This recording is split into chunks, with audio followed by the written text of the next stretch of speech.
ओम शांति। आज 9 अगस्त 2022। बाबा कहते मीठे बच्चे, स्वीट बाप आया है तुम बच्चों को इस कड़वी दुनिया से निकाल स्वीट बनाने, इसलिए बहुत बहुत स्वीट यानी मीठे बनो। अभी प्रश्न है, अभी तुम बच्चों को इस पुरानी दुनिया में नफरत क्यों आई है? बाबा का उत्तर है, क्योंकि यह दुनिया कुंभी पाक नर्क बन गई है। इसमें सब कड़वे हैं, कड़वा पतित को कहा जाता है। सब विषय वैतरणी नदी में गोता खाते रहते हैं, इसलिए तुम्हें अब इससे नफरत आती है। दूसरे प्रश्न में बाबा ने पूछा है, मनुष्यों के एक ही प्रश्न में दो भूलें हैं, वह कौन सा प्रश्न और कौन सी भूलें? बाबा का उत्तर है, मनुष्य कहते हैं मेरे मन को शांति कैसे हो। इसमें पहली भूल, मन शांत कैसे हो सकता है जब तक वह शरीर से अलग ना हो। और दूसरी भूल, जब कि कहते हैं ईश्वर के सब रूप हैं, परमात्मा सर्वव्यापी है, फिर शांति किसको चाहिए और कौन दे? ओम शांति। तुम बच्चे जानते हो, शांति धाम से बाबा आया हुआ है और बच्चों से पूछते हैं किस विचार में बैठे हो। शांति धाम से बाबा आया हुआ है और बच्चों से पूछते हैं कि किस विचार से बैठे हो। तुम जानते हो बाप स्वीट है, शांति धाम से आए हुए हैं सुख धाम ले जाने के लिए। बाप कहते अब तुम अपने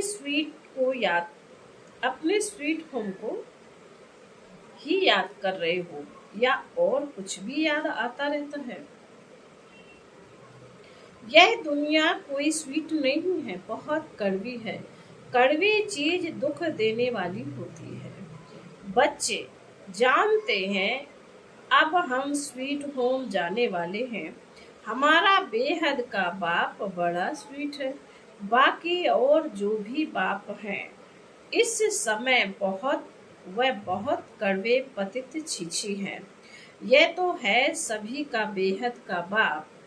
अब किसकी मत पर चलना है? बेहद का बाप कहते हैं बच्चे अब अपने शांति धाम को याद करो, फिर साथ में सुख धाम को भी याद करो।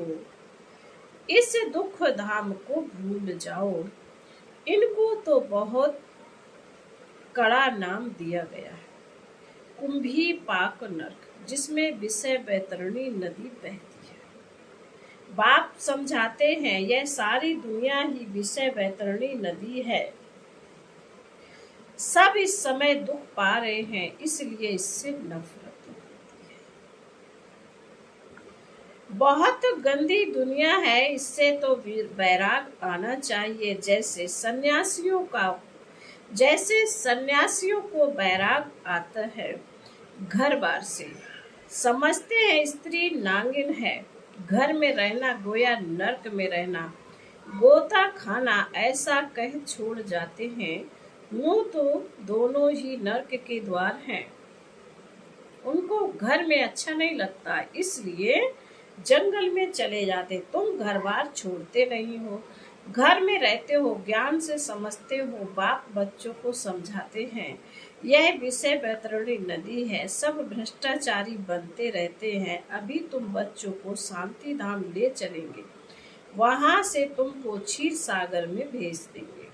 सारी दुनिया से बैराग दिलाते हैं, क्योंकि इस दुनिया में शांति है नहीं।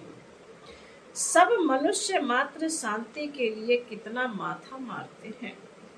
सन्यासी आदि कोई भी आएंगे, कहेंगे मन को शांति चाहिए, अर्थात मुक्ति धाम में जाना चाहते हैं। प्रश्न ही कैसा पूछते हैं, मन तो शांत हो नहीं सकता। मन तो शांत हो नहीं सकता जब तक आत्मा शरीर में से अलग ना हो। एक तो कहते हैं ईश्वर सर्वव्यापी है, हम सब ईश्वर के रूप है। फिर यह प्रश्न क्यों? ईश्वर को शांति क्यों चाहिए? बाप समझाते, शांति तो तुम्हारे गले का हार है। तुम कहते हो हमको शांति चाहिए, पहले तो बताओ हम कौन है। आत्मा अपने स्वधर्म और निवास स्थान को भूल गई। बाप कहते हैं तुम आत्मा शांत स्वरूप हो, शांति देश की रहने वाली हो। तुम आत्मा शांत स्वरूप हो, शांति देश की रहने वाली हो। तुम अपने स्वीट होम और स्वीट फादर को भूल गए हो। भगवान होता ही है एक, भगत अनेक। भक्तों को भगवान है, उनको भगवान कैसे कहेंगे? भक्त तो साधना प्रार्थना करते हैं, हे भगवान, परंतु भगवान को भी जानते नहीं, इसलिए दुखी बन पड़े हैं। अभी तुम समझ गए हो कि असल में हम शांति धाम के रहवासी थे, फिर सुख धाम में गए, फिर रावण राज्य में आए। तुम ऑलराउंडर पार्ट बजाने वाले हो। पहले तुम सतयुग में थे, भारत सुख धाम था, अभी तो दुख धाम है। तुम आत्माएं शांति धाम में रहती हो, बाप भी वहां ही रहते हैं। बाप की फिर महिमा है, पतित पावन ज्ञान का सागर है। पावन बनाते हैं ज्ञान से, ज्ञान का वह सागर है, इसलिए ही उन्हें पुकारते हैं। इससे सिद्ध है यहाँ ज्ञान नहीं है। जब ज्ञान सागर आए, उससे ज्ञान नदियां निकले, तब ज्ञान स्नान करें। ज्ञान सागर तो एक ही परमपिता परमात्मा को कहा जाता है। जब आए, बच्चे पैदा करें, तब उनको ज्ञान मिले और सद्गति हो। जब से रावण राज्य शुरू होता है, तब से भक्ति शुरू हुई, अर्थात पुजारी बने। अब फिर तुम पूज्य बन रहे हो। पवित्र को पूज और पतित को पुजारी कहा जाता है। सन्यासियों को फूल चढ़ाते हैं, माथा टेकते हैं। सन्यासियों को फूल चढ़ाते हैं, माथा टेकते हैं, समझते हैं वह पावन है, हम पतित हैं। बाप कहते इस दुनिया में पावन कोई हो नहीं सकता, इस दुनिया में पावन कोई हो नहीं सकता। यह तो विषय पैतरुणी नदी है। क्षीर सागर विष्णुपुरी को कहा जाता है, जहां तुम राज्य करते हो। बाप कहते बच्चे अपने को आत्मा समझो और स्वीट होम को याद करो। कर्म तो करना पड़े, कर्म तो करना पड़ता है। पुरुषों को धंधाधूरी, माताओं को घर संभालना पड़ता है। तुम भूल जाते हो, इसलिए अमृत वेले का टाइम बहुत अच्छा है। उस समय याद करो, सबसे अच्छा समय है अमृत वेले का, जबकि दोनों फ्री है। वो तो शाम को भी समय मिलता है, परंतु समझो उस समय कोई थके रहते हैं। अच्छा, भला आराम करो, सवेरे उठकर याद करो। हम आत्माओं को बाप आए हैं ले जाने, अभी 84 जन्मों का पाठ पूरा हुआ। ऐसे ख्यालात करने चाहिए। तुम्हारा सबसे अच्छा कमाई का समय सवेरे है। अभी की कमाई ही सतयुग में काम आती है। अभी तुम बाप से वर्षा पाते हो, वहां धन की कोई तकलीफ नहीं, कोई फिक्रात नहीं। बाप पुरानी झोली भर देते हैं, जो फिर कमाई के लिए फिक्र नहीं रहती है। यहाँ मनुष्यों को कमाई की कितनी फिक्रात रहती है। बाबा 21 जन्मों के लिए फिक्रात से छुड़ा देते। तो सवेरे सवेरे उठकर ऐसे ऐसे अपने से बातें करो, हम आत्माएं परम धाम की निवासी हैं, बाप के बच्चे हैं। पहले हम स्वर्ग में आते हैं, बाप से वर्षा लेते हैं। बाप कहते हैं 5000 वर्ष पहले तुम कितने माला माल थे। भारत स्वर्ग था, अब तो नर्क दुख धाम है। एक ही बाप सर्व का सदगति दाता बनता है। एक दो को याद दिलानी चाहिए। सतयुग में सिर्फ भारत था, उसको स्वर्ग जीवन मुक्त कहा जाता है। नर्क को जीवन बंद कहा जाता। पहले सूर्यवंशी चंद्रवंशी राज्य था, फिर वैश्य शूद्र वंशी राज्य हुआ। आसुरी बुद्धि होने के कारण मनुष्य एक दो को दुख देते हैं। हर एक लौकिक बाप भी बच्चों का सर्वेंट बनते हैं, विकार में जाकर पैदा करते हैं, उन्हों की संभाल करते, फिर उन्हों को नरक में ढकेलते। जबकि वे विषय वैतरणी नदी में गोते खाने लगते हैं। जब वे विषय वैतरणी नदी में गोते खाने लगते हैं तो इसमें बाप खुश होते हैं। तो भोले हुए ना, यह पारलौकिक बाप भी भोला है, बच्चों का सर्वेंट है। वह लौकिक बाप बच्चों को नरक में डाल देते हैं, यह शांति धाम स्वर्ग में ले जाते हैं।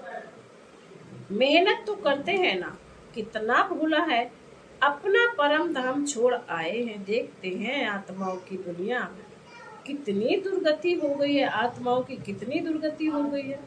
मेरे को गाली ही देते रहते हैं, मुझे जानते ही नहीं। मेरे रथ को भी गाली दे कितने झूठे कलंक लगा दिए हैं।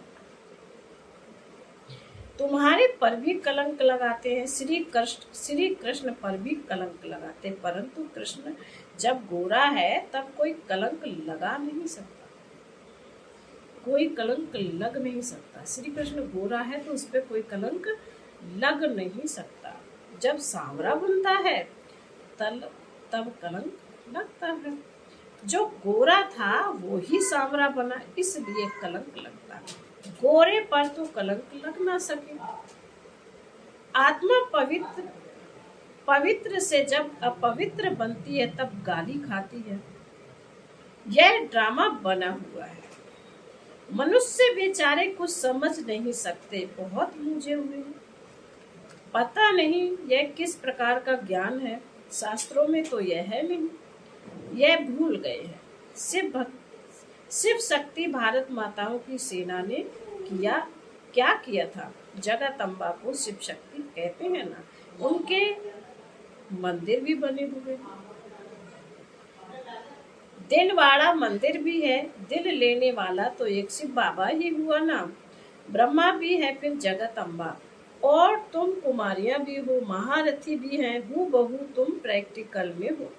वह तुम्हारा जड़ यादगार कायम है, यह जड़ यादगार खत्म हो जाएंगे, फिर तुम सतयुग में हो। वहाँ यह यादगार आदि होते नहीं। 5000 वर्ष पहले भी ऐसे बैठे थे, यादगार बना था, फिर सतयुग त्रेता में राज्य किया, फिर भक्ति मार्ग में पूजा के लिए यह यादगार बनते हैं। ब्रह्मा विष्णु शंकर को भी तुम जानते हो। विष्णु को ब्रह्मा, विष्णु सो ब्रह्मा, ब्रह्मा सो विष्णु, 84 जन्म लगते हैं। अभी फिर तुम पुरुषार्थ करते हो, फॉलो मम्मा बाबा को करना चाहिए। जितना पुरुषार्थ करेंगे उतना गोरा बनेंगे। पतित से पावन बनने का पुरुषार्थ कितना सहज बाप से खिलाते। बाप को और स्वीट होम को याद करते रहेंगे तो तुम स्वर्ग के मालिक बन जाएंगे। यह टेव यानी आदत डालो, सवेरे उठ याद करने की, फिर जब पक्के हो जाएंगे तो चलते फिरते याद रहेगी। हमको तो स्वीट होम और स्वीट राजधानी को ही याद करना है। पहले हम सतो प्रधान बनेंगे, फिर सतो रजो तमो में आएंगे, इसमें कोई संशय उठ नहीं सकता। मूझने की बात नहीं है, पवित्र रहना ही है। देवताओं का भोजन भी कितना पवित्र होता है, तो हमको भी बहुत परहेज में रहना चाहिए। इसमें मूझने की बात भी नहीं रहती। बुद्धि समझती है एक तो विकार सबसे खराब, दूसरा शराब कबाब नहीं पीना है, बाकी लहसुन प्याज आदि की और पतित के भोजन की दिक्कत पड़ती है। बाप समझाते हैं पवित्र भोजन तो कहीं मिलेगा नहीं सिवाय ब्राह्मणों के। बाप की याद में रहना पड़े। जितना तुम याद में रहेंगे तो पावन बनते जाएंगे। बुद्धि से समझना होता हम अपने को किस युक्ति से बचा दे रहे हैं। बुद्धि से काम लेना, गृहस्थ व्यवहार में भी रहना, इसलिए लौकिक से भी रिश्ता रखना है, उन्हों का भी कल्याण करना है, उन्हों को भी यह बातें सुनानी है। बाप कहते पवित्र बनो, नहीं तो सजाएं खानी, बहुत खाएंगे और पद भी भ्रष्ट हो जाएगा।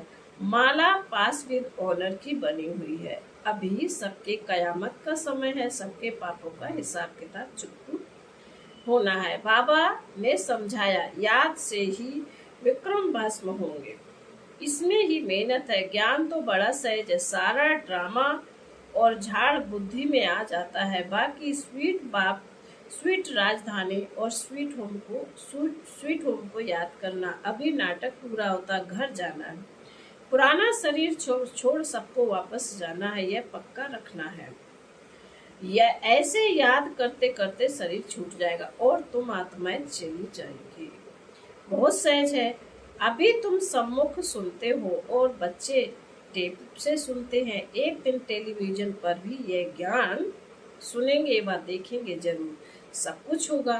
पिछाड़ी वालों के लिए तो और ही सहज हो जाएगा। हिम्मते बच्चे मरते बाप, यह भी प्रबंध हो जाएगा। सर्विस करने वाले भी अच्छे होंगे तो बच्चों की उन्नति के लिए यह भी सब प्रबंध अच्छा हो जाएगा। वह भी जिसको चाहे ले सकते हैं। एक बाप को ही याद करना। मुसलमान लोग भी सवेरे सवेरे फेरी पहनते हैं और सबको जगाते हैं, उठकर अल्लाह को याद करो। इस समय सोने का समय नहीं है, वास्तव में यह अभी की बात है। अल्लाह को याद करो क्योंकि तुमको बहिश्त की बात सही मिलती है। बहिश्त को फूलों का बगीचा कहा जाता है। यह तो ऐसे ही गाते हैं, तुम तो प्रैक्टिकल में बाप को याद करने से देवता बन रहे हो। यह सवेरे उठने का अभ्यास अच्छा है। सवेरे का वायुमंडल बहुत अच्छा होता है। 12 बजे के बाद सवेरा शुरू होता। प्रभात का टाइम 2-3 बजे को कहा जाता। सवेरे उठ शांति धाम और सुख धाम को याद करना चाहिए। बाबा कहते अच्छा। मीठे मीठे शकील दे बच्चों प्रति माता पिता बाप दादा का याद प्यार और गुड मॉर्निंग। रूहानी बाप की रूहानी बच्चों को नमस्ते। हम रूहानी बच्चों की रूहानी माता पिता बाप दादा को याद प्यार गुड मॉर्निंग और नमस्ते।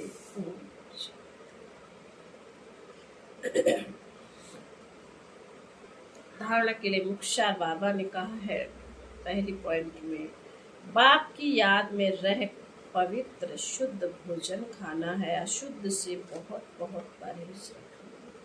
मम्मा बाबा को फॉलो कर पवित्र बनने का पुरुषार्थ करो। सवेरे सवेरे उठ स्वीट बाप को और स्वीट राजधानी को याद करना है।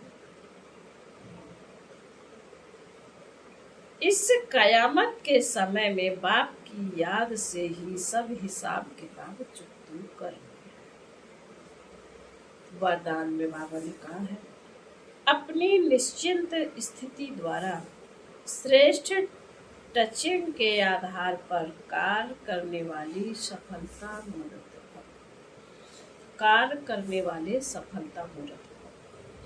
कोई भी कार्य करते सदा स्मृति रहेगी। बड़ा बाबा बैठा है तो स्थिति सदा निश्चिंत रहेगी। इस निश्चिंत स्थिति में रहना भी सबसे बड़ी बात सही। आजकल सब फिक्र के बादशाह और आप बेफिक्र बादशाह हो।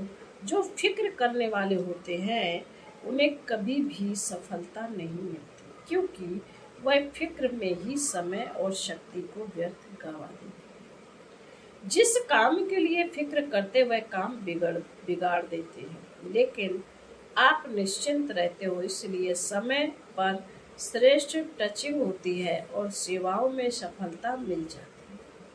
स्लोगन है, ज्ञान स्वरूप आत्मा वह है जिसका हर संकल्प हर सेकंड समर्थ है।